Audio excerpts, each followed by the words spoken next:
oxidative stress is the today's topic, which is included in MSc second semester syllabus, paper 3rd, unit 3rd.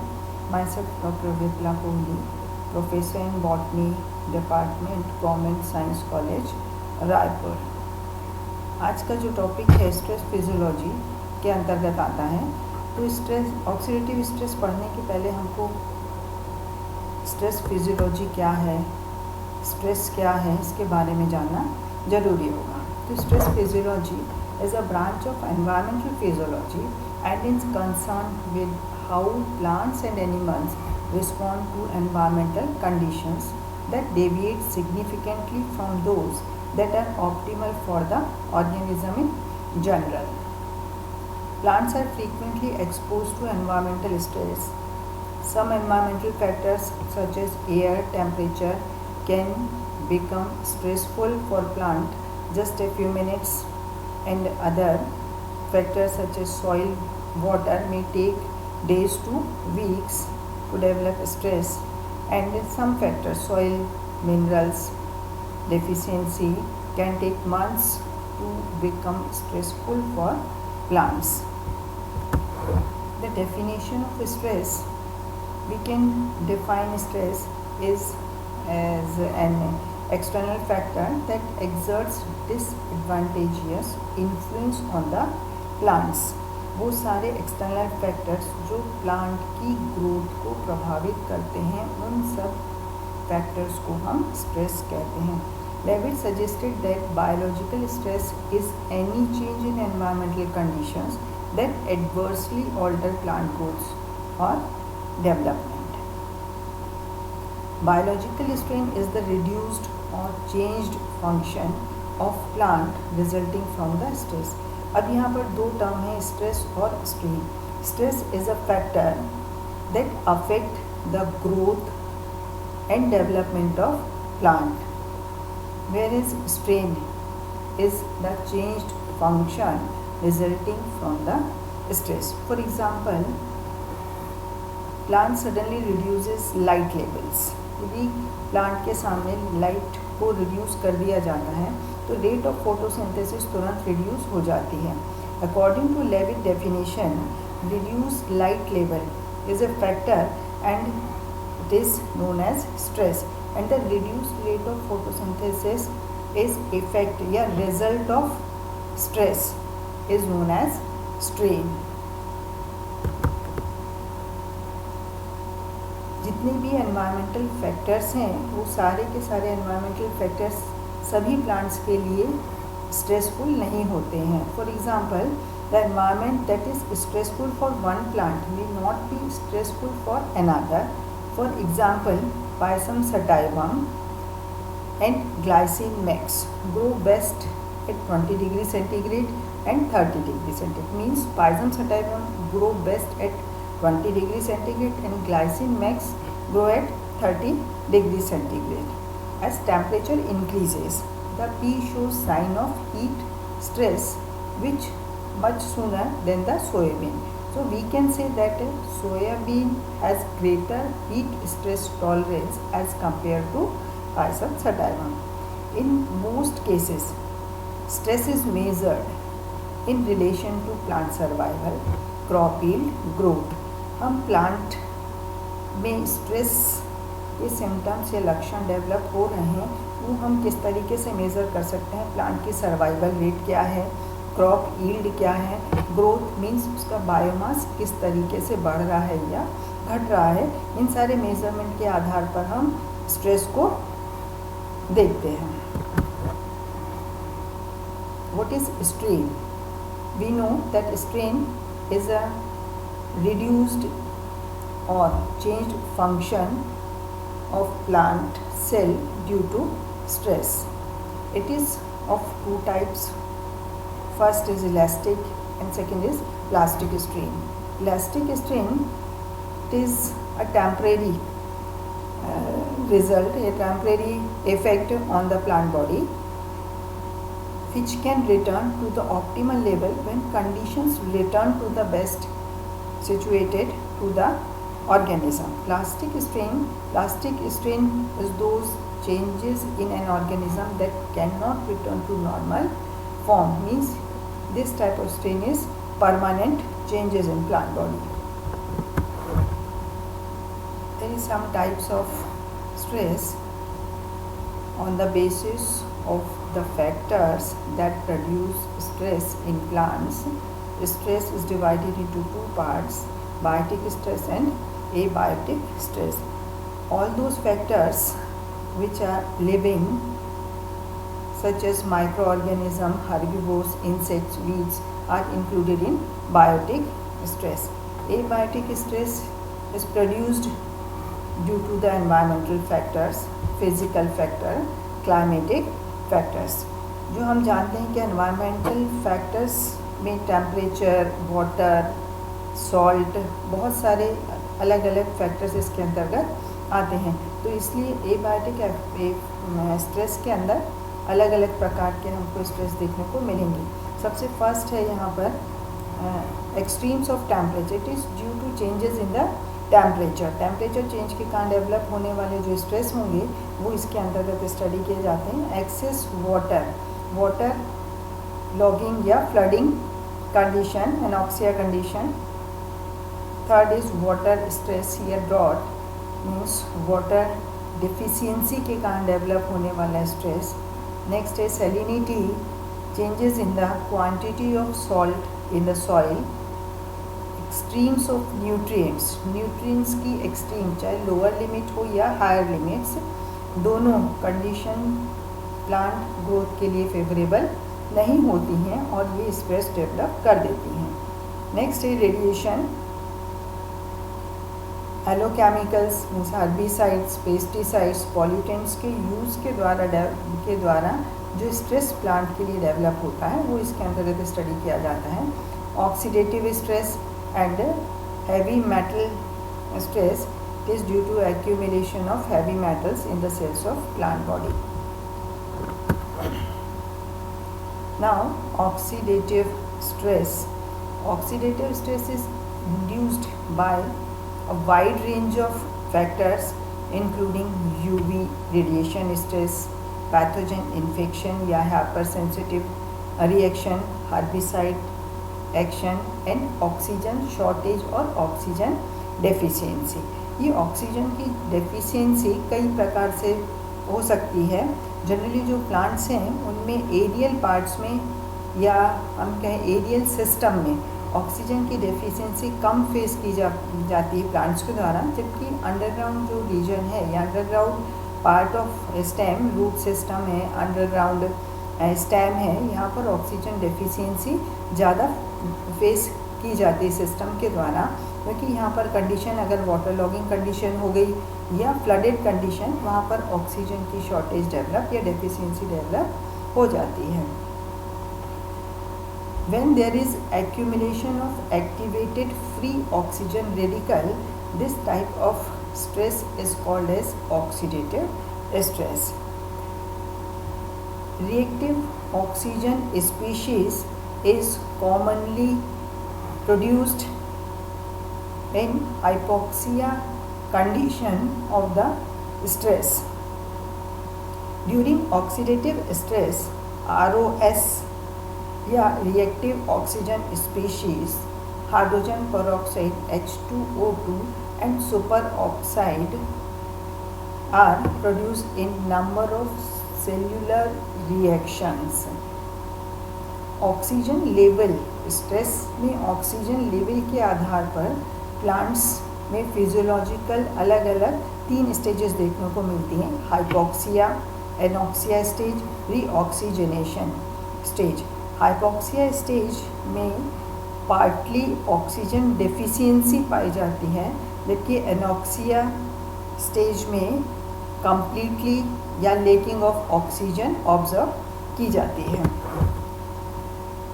Impact of oxidative stress on plants. Oxidative stress या ROS, hydrogen peroxide, super oxide molecules के बनने के कारण plant में कुछ impact या प्रभाव देखने को मिलता है. उनके स्ट्रक्चर में, उनकी फिजियोलॉजी में कुछ सिम्टम्स या लक्षण देखने को मिलते हैं. सबसे फर्स्ट है इसमें impact on plasma membrane structure.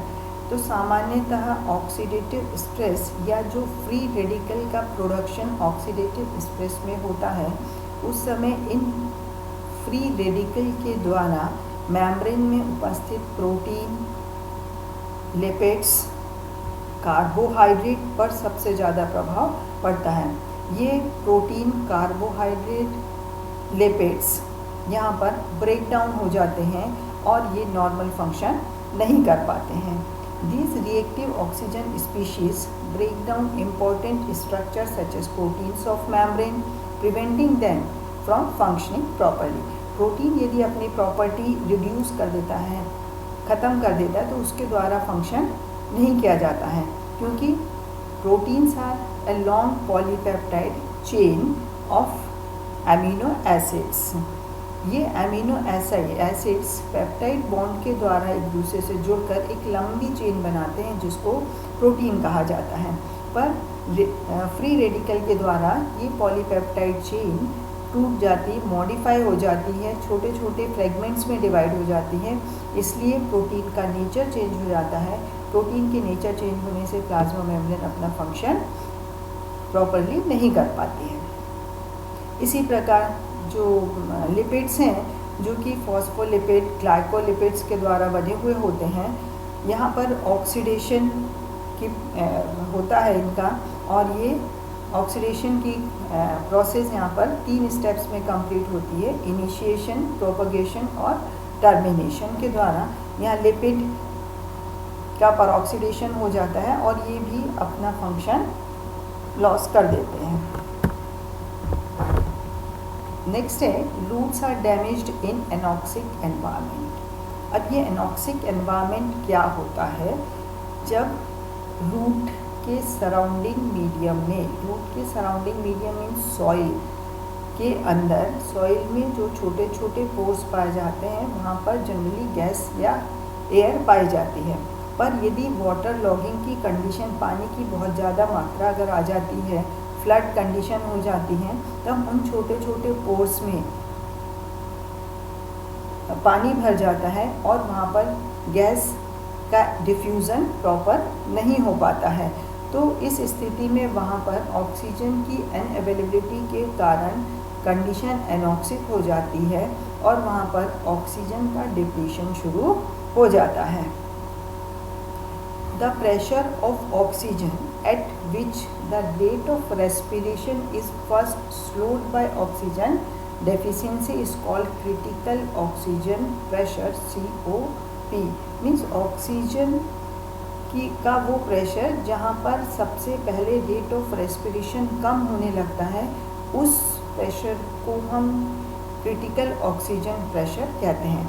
When oxygen concentration is below the COP, the center of root becomes anoxic, means completely lacking of oxygen, or hypoxic, means partly deficient in oxygen। In absence of oxygen, oxygen यदि नहीं मिलती है तो plant के अंदर electron transport and oxidative phosphorylation in mitochondria cease हो जाता है। इसके कारण यहाँ पर ATP का सिंथेसिस रुक जाता है। The TCA cycle can not operate and ATP can be produce only by fermentation. Means complete जब ऑक्सीडेशन होता है ऑक्सीजन की प्रेजेंस में, तब ATP का फॉर्मेशन ज़्यादा मात्रा में होता है, जबकि ऑक्सीजन की एब्सेंस में फर्मेंटेशन के द्वारा केवल 2 मॉलिक्यूल्स ऑफ ATP यहाँ पर प्रोड्यूस होते हैं। मतलब ATP की मात्रा यहाँ पर कम बन पाती है। Thus, when oxygen is insufficient for aerobic respiration, roots first begin to ferment pyruvate to lactate। जब ऑक्सीजन की मात्रा कम हो जाती है तो एरोबिक रेस्पिरेशन की जगह पर एनएरोबिक रेस्पिरेशन होना शुरू हो जाता है। उस समय ग्लाइकोलिसिस के द्वारा बना हुआ जो पायरुवेट है वो इनिशियली लैक्टेट में कन्वर्ट होना शुरू हो जाता है in presence of lactate dehydrogenase enzyme. पर इसके साथ साथ ग्लाइकोलिसिस के द्वारा या कई दूसरी मेटाबॉलिक एक्टिविटी के द्वारा प्रोटॉन का फॉर्मेशन होता रहता है और ये प्रोटॉन मेम्ब्रेन के थ्रू भी एक अक्रॉस द मेम्ब्रेन मूव नहीं कर पाते हैं, इसलिए साइटोसोल में या साइटोप्लाज्म के अंदर प्रोटॉन का कॉन्सेंट्रेशन ज़्यादा हो जाता है और इस कारण पीएच लो हो जाता है। पीएच लो होने के कारण लैक्टेट डिहाइड्रोजिनेज एक्टिविटी इनहिबिट हो जाती है और पायरूवेट डीकार्बोक्सिलेज एंजाइम की एक्टिविटी बढ़ जाती है। तो लैक्टेट प्रोडक्शन की जगह पर पायरूवेट इथेनॉल का फॉर्मेशन करने लगता है in presence of pyruvate decarboxylase enzyme. अब यहाँ पर जो इथेनॉल का फॉर्मेशन होता है यहाँ पर, इसके कारण इथेनॉल फॉर्मेशन में प्रोटॉन की मात्रा ज़्यादा कंज्यूम हो जाती है और वहाँ का पीएच, साइटोसोल का पीएच हाई हो जाता है और हाई साइटोसोलिक पीएच इस एनॉक्सिक कंडीशन में प्लांट्स को सरवाइव करने में मदद करता है। नेक्स्ट इम्पैक्ट प्लांट पर जो पड़ता है वो है damaged oxygen deficient roots injure shoots. ये हमको मालूम है कि यदि एनॉक्सिक कंडीशन होती है, लैक ऑफ ऑक्सीजन जब पाया जाता है, एटीपी का फॉर्मेशन वहाँ पर नहीं हो पाता है क्योंकि वहाँ पर एरोबिक प्रोसेस, एरोबिक रेस्पिरेशन नहीं होता है, उसकी जगह पर एनएरोबिक रेस्पिरेशन होता है। फर्मेंटेशन की प्रोसेस होती है। इस फर्मेंटेशन में जो एटीपी मॉलिक्यूल्स बनते हैं वो बहुत कम मात्रा में, केवल 2 मॉलिक्यूल्स का फॉर्मेशन वहाँ पर होता है, इसलिए सफिशिएंट एनर्जी वहाँ रूट सिस्टम में नहीं पाई जाती है, जिसके कारण शूट को मिलने वाले आयंस की मात्रा या आयंस ट्रांसलोकेट होकर, जाइलम के द्वारा ट्रांसलोकेट होकर शूट तक जो पहुँचते हैं वो वहाँ पर नहीं पहुँच पाते हैं, इसलिए शूट में आयंस की शॉर्टेज हो जाती है, जिस कारण सेल का और टिश्यू का एक्सपेंशन रुक जाता है। क्योंकि आयंस यहाँ पर एक मेन रोल प्ले करते हैं सेल की टर्जिडिटी के लिए, और अलग अलग बहुत सारे फंक्शन के लिए आयन की आवश्यकता पड़ती है। आयंस का कारण सेल के कॉन्सेंट्रेशन इंक्रीज हो जाता है, जिसके कारण वाटर की एंट्री सेल के अंदर होने लगती है और सेल टर्जिड कंडीशन में पहुंच जाती है। और बहुत सारे फंक्शन प्लांट के मेटाबॉलिक फंक्शन हैं, सेल डिवीज़न है, मीन्स हम कह सकते हैं कि ग्रोथ और डेवलपमेंट में सेल की टर्जिडिटी होना ज़रूरी है और वहाँ पर आयंस इसके लिए एक रोल प्ले करते हैं। इस सिचुएशन से बचने के लिए प्लांट्स के अंदर इथिलीन प्रिकर्सर ACC, जिसकी फुल फॉर्म है 1-एमिनोसाइक्लोप्रोपेन 1-कार्बोक्सिलिक एसिड, इन रूट्स में इनका फॉर्मेशन होना स्टार्ट हो जाता है। ये ACC जाइलम के द्वारा ट्रांसलोकेट होकर, कि इनका फॉर्मेशन कहाँ हो रहा है, रूट में हो रहा है ACC का फॉर्मेशन, और ये जाइलम के द्वारा ट्रांसलोकेट होकर के शूट में आते हैं और यहाँ शूट में आकर ACC ऑक्सीडेज एंजाइम की प्रेजेंस में ये इथिलीन में कन्वर्ट हो जाते हैं। Ethylene concentration become high in the cells of leaves. It prevents the leaves to wilt because it maintains the turgor pressure of cells of leaves. मतलब ethylene यहाँ पर सेल के टर्गर प्रेशर को maintain करता है और सेल को wilt होने से रोकता है। अब कुछ main features caused by lake of oxygen की एब्सेंस में जो कुछ फीचर्स प्लांट में डेवलप हो जाते हैं। Decrease in adenylate energy charge means ATP molecules की कमी हो जाती है। दूसरा, साइटोप्लाज्मिक एसिडिफिकेशन बढ़ जाता है। एनएरोबिक फर्मेंटेशन की प्रोसेस होने लगती है। Elevation in cytosolic calcium concentration, changes in the redox state and a decrease in the membrane barrier function. अब हर प्लांट में, हर लिविंग ऑर्गेनिज्म के अंदर स्ट्रेस से बचने के लिए कुछ डिफेंस सिस्टम काम करता है और उस सिस्टम को हम डिफेंस मैकेनिज्म के अंदर स्टडी करते हैं।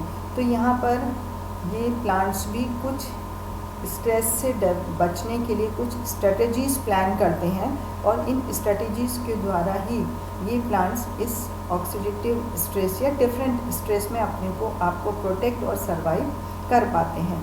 तो यहाँ ऑक्सीडेटिव स्ट्रेस के लिए मेन एंटीऑक्सीडेंट डिफेंस मैकेनिज्म यहाँ पर काम करता है। प्लांट डिफेंस सिस्टम का उपयोग इनके द्वारा किया जाता है। इस डिफेंस सिस्टम के अंदर दो मेन एजेंट्स हैं, एंजाइमेटिक एजेंट्स और non enzymatic agents. Non enzymatic agents के अंदर हम दो एजेंट्स के बारे में देखेंगे, कैरोटीनॉइड्स और एस्कॉर्बिक एसिड।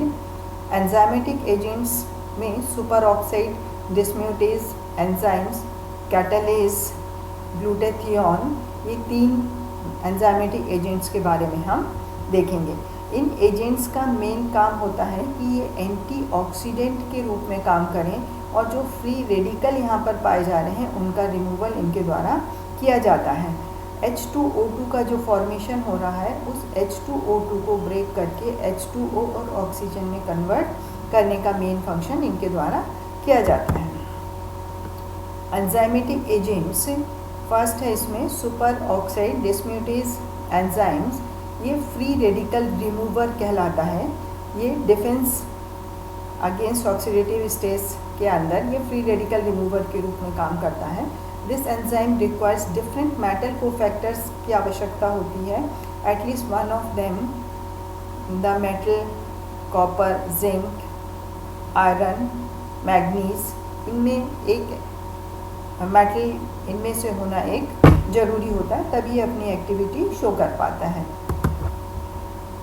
तीन अलग अलग प्रकार के सुपर ऑक्साइड डिस्म्यूटेज यहाँ पर फंक्शन करते हैं on the basis of methane cofactor. Copper zinc super oxide dismutase cytosol and chloroplast के अंदर पाया जाता है। Mn या manganese super oxide dismutase mitochondria of eukaryotic cells के अंदर मिलेगा। आयरन सुपर ऑक्साइड डिस्म्यूटेज ये क्लोरोप्लास्ट के अंदर पाया जाता है और ये फ्री रेडिकल रिमूवर के रूप में यहाँ पर काम करते हैं। नेक्स्ट है इसमें कैटालेज। कैटालेज का मेन फंक्शन होता है hydrolysis of hydrogen peroxide. Hydrogen peroxide जो परऑक्सीसोम के अंदर बनता है और इस परऑक्सीसोम में जो हाइड्रोजन परऑक्साइड बन रहा है by the different biochemical activities जैसे beta oxidation of fatty acid के द्वारा, glycolate cycle and purine catabolism के द्वारा परऑक्सीसोम में हाइड्रोजन परऑक्साइड का फॉर्मेशन होता है। इस हाइड्रोजन परऑक्साइड को रिमूव करने के लिए कैटालेज एंजाइम एक्टिवेट होता है। ये हाइड्रोजन परऑक्साइड को हाइड्रोलाइज करके पानी और ऑक्सीजन में कन्वर्ट कर देता है। इस कारण कैटालेज सेल के अंदर या intracellular level of hydrogen peroxide को मेंटेन करने का काम करता है। Glutathione it is a tripeptide glutamyl, cysteinyl, glycine, तीन अलग अलग एमिनो एसिड्स यहाँ पर पेप्टाइड बॉन्ड के द्वारा जुड़े होते हैं। ये एंटीऑक्सीडेंट फंक्शन इनके द्वारा किया जाता है और ये एंटीऑक्सीडेंट फंक्शन सिस्टीन में उपस्थित सल्फ हाइड्रोक्सिल ग्रुप के द्वारा किया जाता है। मेनली ग्लूटाथियोन साइटोसोल में, एंडोप्लाज्मिक रेटिकुलम, वैक्यूल और माइटोकॉन्ड्रिया के अंदर पाए जाते हैं। इनका लेवल अलग अलग टिश्यू की एज के साथ साथ ये डिक्लाइन होता रहता है और प्लांट की ग्रोथ और एनवायरनमेंट की कंडीशन के हिसाब से इनका कॉन्सेंट्रेशन चेंज होता रहता है। फॉर एग्जांपल के तौर पर levels of glutathione are higher in the light as compare to dark. Dark में इनका कॉन्सेंट्रेशन कम होता है जबकि लाइट में इनका कॉन्सेंट्रेशन हाई पाया जाता है। It can function as oxidant in many ways. अब यहाँ पर हम जो फंक्शन देख रहे हैं उस आधार पर आपको क्लियर हो जाएगा कि लाइट में इनका कॉन्सेंट्रेशन हाई होने की आवश्यकता क्यों पड़ती है। First, it react with singlet oxygen, super oxide and hydroxyl radical and function directly as a free radical remover. ये क्लोरोप्लास्ट के ज़्यादा मात्रा में लाइट एब्जॉर्ब करने के कारण एक्साइटेड हो जाता है और वो सिंगलेट ऑक्सीजन का फॉर्मेशन कर लेता है। तो यहाँ सिंगलेट ऑक्सीजन है, सुपर ऑक्साइड, हाइड्रोक्सी रेडिकल, इन सबको रिमूव करने का काम इनके द्वारा किया जाता है। इट में stabilise membrane structure by removing acyl peroxide formed by lipid peroxidation reaction. It is the reducing agent which recycles ascorbic acid from its oxidized to its reduced form by dehydroascorbic reductase.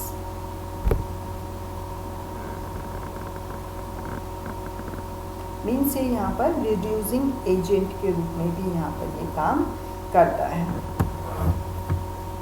Non enzymatic agents carotenoids. Carotenoid, it is a pigment which is found in plastids of both photosynthetic and non-photosynthetic plant tissues के अंदर पाया जाता है। They also have the ability to detoxify various forms of activated oxygen. ये भी एक major antioxidant के रूप में काम करता है।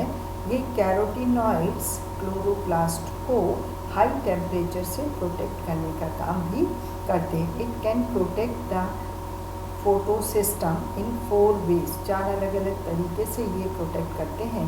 Bye reacting with lipid peroxidation product, by reacting the triplet और excited chlorophyll molecules to prevent formation of singlet oxygen. तो ये यहाँ पर क्लोरोफिल को उस स्टेज तक एक्साइट होने से बचाता है जिस स्टेज पर सिंगलेट ऑक्सीजन का फॉर्मेशन होता है। तो उस एक्साइटमेंट तक, एक्साइटेड स्टेज तक क्लोरोफिल को नहीं जाने देता है। By scavenging singlet oxygen by dissipation of excess excitation energy through xanthophylls cycle. Next है इसमें ascorbic acid. Ascorbic acid different physiological activity में इन्वॉल्व होता है, ग्रोथ, डिफरेंशिएशन एंड मेटाबॉलिज्म। ये मेनली क्लोरोप्लास्ट, साइटोसोल वैक्यूल्स में प्रेजेंट होता है। Ascorbic acid generally reduced form में पाया जाता है और एक ये रिडक्टेंट के रूप में काम करता है। Ascorbate functions as a reductant for many free radicals and minimize the damage caused by oxidative stress. It can directly remove oxygen-free radicals with and without enzyme catalyst. Means ये यहाँ पर एक reductant के रूप में ही काम करेगा और जो फ्री ऑक्सीजन पाई जा रही है, रेडिकल पाए जा रहे हैं फ्री ऑक्सीजन रेडिकल्स, उनको रिमूव करने का काम करता है। Ascorbic acid can directly scavenge for superoxide, hydroxyl radicals and singlet oxygen and reduce H2O2 to water via ascorbic peroxidase reaction. ये non-enzymatic agents ascorbic acid था। कुछ रेफरेंसेस हैं यहाँ पर। Plant physiology by Salisbury and Ross, plant physiology by Zeiger and Lincoln, Tej.